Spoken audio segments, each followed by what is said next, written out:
Hi guys, it's Monday here on the Pagan Perspective. I'm your host Maureen, and this week we're talking about ritual pentacles versus working pentacles.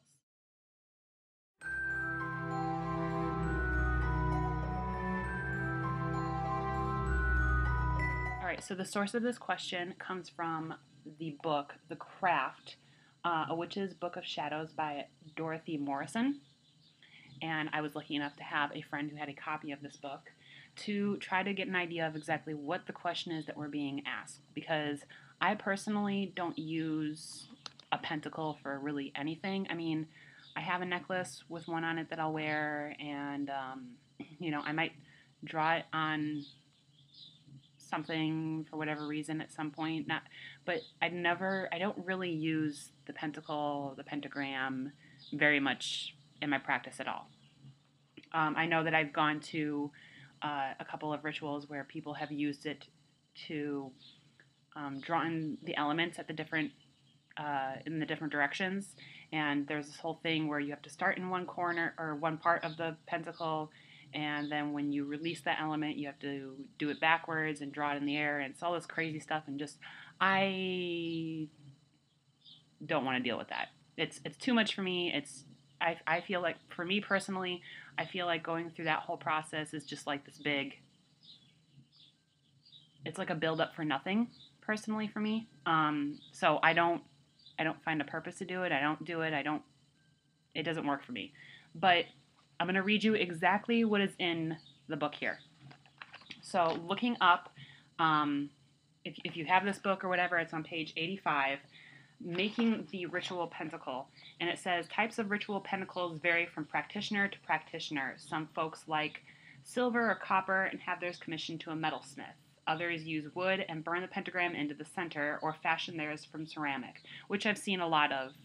For most people tend to make them out of clay or whatever, from what I've personally seen.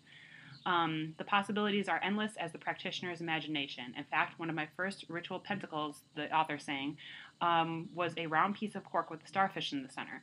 So from what I get out of that is simply that it seems like it's just something to have on your altar, just as a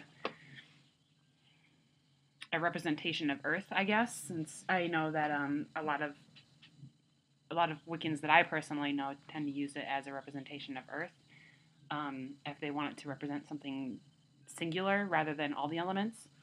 And then on the next page, page 86, it says, for the working pentacle, although this pentacle may be constructed of wood, I find it easier and much less expensive to make it from poster board. It should be at least 12 inches in diameter for easy use. And then it goes on to tell you how you can make one out of poster board. So the book doesn't really explain the difference between a working and a ritual pentacle. And I'm going to be upfront, I'm not the person to ask either, because I don't use pentacles really in my practice. I don't draw them. I don't use them to draw in the elements. None of that stuff.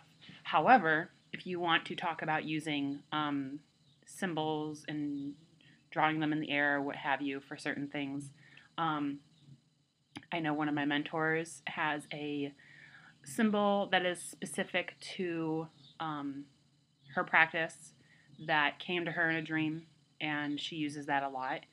I've seen her when she does her morning routine. She draws it in the air and everything, and that's her thing.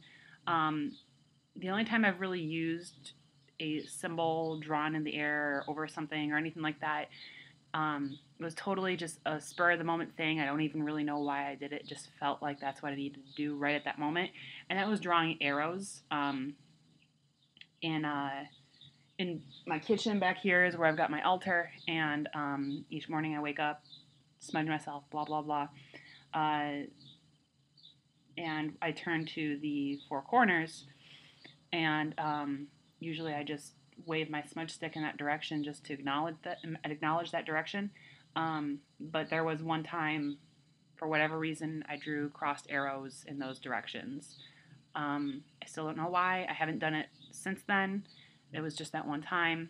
But I think if you're going to, don't think that just because a pentacle is such a widely used and widely known symbol in the pagan community, that you need to use it for drawing in an element or anything like that.